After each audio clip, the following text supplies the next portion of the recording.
Il y a quelque chose qui vient sur l'Afrique de l'Ouest que j'ai appelé l'hiver noir. Il sera un hiver très froid, un hiver sanglant, un hiver meurtrier. Vous allez me poser des questions pourquoi?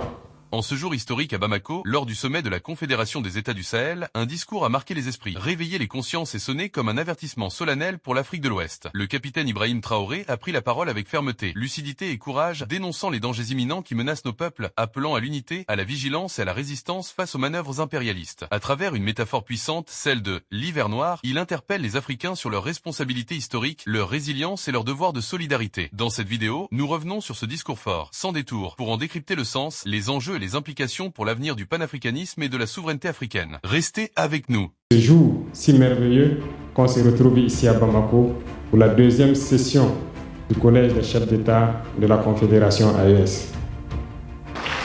Je voudrais aussi rendre un hommage appuyé à nos vaillantes forces combattantes qui mènent un travail colossal sur le terrain et qui permettent qu'aujourd'hui nous pouvons nous retrouver ici pour communier au nom de nos populations.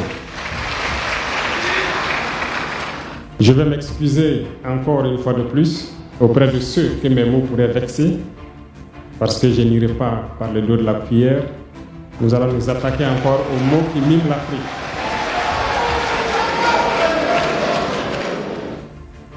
Vous avez certainement tous déjà entendu parler du printemps arabe. Ce phénomène qui a bouleversé la géopolitique du monde arabe, en commençant par le Maghreb, en Afrique jusqu'en Asie, qui s'est manifesté avec des conséquences souvent désastreuses, des morts et des divisions par endroits, et des bouleversements politiques sans précédent dans d'autres endroits. Et je pense que tous les Africains devraient comprendre qu'est-ce que c'est que ce phénomène, d'où il vient, et qu'est-ce qu'il faut faire pour se prémunir d'un tel phénomène.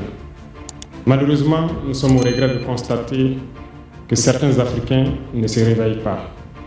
Et ce que je vais dire n'est que ma pensée à moi, mon analyse, c'est qu'il y a quelque chose qui vient sur l'Afrique de l'Ouest que j'ai appelé l'hiver noir. L'hiver noir arrive. Il sera un hiver très froid, un hiver sanglant, un hiver meurtrier. Vous allez me poser des questions pourquoi? Eh bien, en fondant la Confédération de l'AES, nous avons senti ce froid venir. Et tous les jours que Dieu fait, nous nous évertuons à trouver des troncs d'arbres pour allumer un feu qui va réchauffer le cœur des Africains, un feu qui va réchauffer les mentalités et le sang des Africains pour nous unir autour. Nous nous sommes évertués également à faire la chasse aux loups pour essayer d'utiliser leur peau pour faire des manteaux pour nous protéger du froid de l'hiver. Nous nous sommes évertués à construire des montagnes, de grandes montagnes pour briser le vent de l'hiver qui devrait s'abattre sur nos communautés. Malheureusement, force est de constater que certains Noirs sont là tous les jours à arroser nos troncs d'arbres d'eau fraîche pour qu'ils ne puissent pas brûler. Ils se transforment en loups ou font en sorte que nous, chasseurs de loups, nous ne puissions pas surprendre le loup. Lorsque nous voulons construire nos montagnes, ils brisent les cailloux pour que nous ne puissions pas arriver. Pourtant, l'hiver arrive.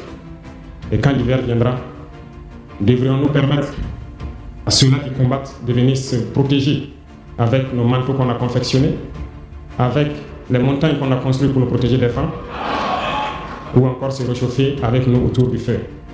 Telle est la question qu'il faut qu'on se pose. Qu'adviendra-t-il donc du panafricanisme quand l'hiver viendra? L'hiver viendra parce que la guerre se transporte en Afrique de l'Ouest. Les impérialistes font tout pour mettre l'Afrique de l'Ouest à feu et à sang. Mais du sommet de l'État jusqu'à certaines populations, soit nous faisons semblant de ne pas voir venir le danger, ou bien nous sommes nous-mêmes complices de ce qui va arriver. Le chaos pourrait s'installer. Je dis bien pourrait s'installer. Beaucoup de gens pourraient mourir. Nous allons nous entretuer de manière tellement atroce. Et pendant ce temps, ils seraient là à piller nos richesses, à imposer leur volonté. Et ceux qui vont survivre de cette tragédie n'auront que deux choix. Soit s'unir pour toujours contre l'impérialisme, ou se résumer à être des esclaves jusqu'à disparaître. Et il faut donc se prémunir de l'hiver noir qui vient. Nous ne pouvons pas comprendre que les Noirs en Afrique de l'Ouest ici, prie Dieu que les terroristes tuent les populations noires. Nous ne pouvons pas comprendre que des chefs d'État lâches se cachent derrière des médias, soi-disant médias, pour décourager, insulter, activer la haine entre les populations. Ces individus qui sont sur leur plateau, qui tous les jours du matin au soir crachent leur venin toxique pour attiser la haine entre les communautés, ils sont généralement très vilains. Avec leur gueule de misareille, ils ne savent que faire cela. Regardez-les bien.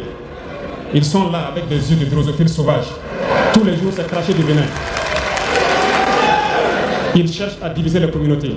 Sur les réseaux sociaux, ils sont là et ils sont nombreux. Pourquoi est-ce que nous, Noirs, cherchons à cultiver la haine entre nous? Et par hypocrisie, on se dit frère.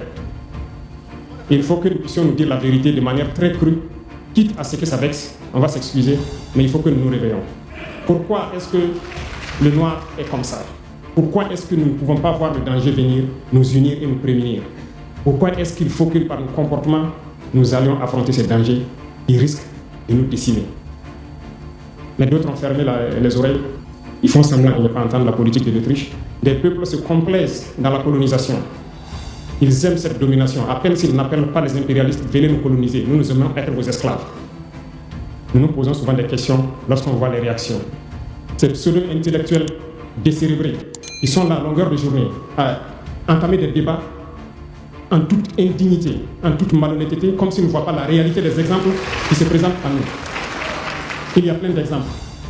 Lorsque la démocratie fait certaines choses contraires aux règles même qu'elle s'est fixées, ils ferment les yeux là-dessus. Mais ils sont prompts à nous appeler juntes ou putschistes. Mais soyez sûrs d'une chose, nous sommes unis et nous resterons unis. Et nous devons ouvrir les yeux. L'AES va évoluer. Tout n'est pas forcément rose. Tout ne peut pas aller au rythme que nous souhaitons. Mais nous avançons sereinement et nous allons arriver à notre objectif. Et quand viendra l'hiver, si il faille que nous passions par l'hiver pour être libres, pour être unis, nous prions Dieu qu'il en soit ainsi et qu'il protège nos populations. Sinon, une chose est sûre, l'AES vaincra, l'AES grandira. Restez sereins parce que nous avons confiance en nos populations. Nous avons confiance en vous, que vous comprenez qu'aucune manipulation ne peut aujourd'hui nous diviser entre nous. Aucune manipulation ne peut nous amener à haïr d'autres personnes. Aucune manipulation ne doit nous amener à riposter d'une manière violente physique face à ces individus qui n'ont absolument rien compris. Restez sereins, ne ripostez pas physiquement, nous riposterons par la communication jusqu'à ce qu'ils changent eux-mêmes de mode d'action et nous allons aussi riposter en fonction du mode d'action. Restez sereins, Dieu protégera l'AES. Dieu vous protège tous, toutes les populations de l'AES. Dieu vous accompagne tous dans vos objectifs. Et Dieu est si juste, se bat pour ceux qui se battent. Nous nous battons, nous sommes une population résiliente, la plus résiliente de la sous-région. Personne n'aurait cru que vous pouvez supporter ce que vous êtes en train de vivre. Nous allons vaincre le terrorisme, nous allons nous développer et nous allons nous affirmer. Nous allons avoir notre place dans le concert du monde. Que Dieu bénisse l'AES, que Dieu bénisse notre population résiliente et résistante. Que Dieu nous unisse davantage, la patrie ou la mort. Ibrahim Traoré est un appel clair à la conscience africaine, à l'unité et à la maturité politique. Face aux divisions, à la manipulation et aux menaces extérieures, une seule voie demeure, la solidarité, la lucidité et la résistance pacifique. L'avenir de l'Afrique se construira par ses fils et ses filles, unis et déterminés. Merci d'avoir suivi cette analyse. Abonnez-vous, partagez et restons éveillés. La patrie ou la mort, nous vaincrons.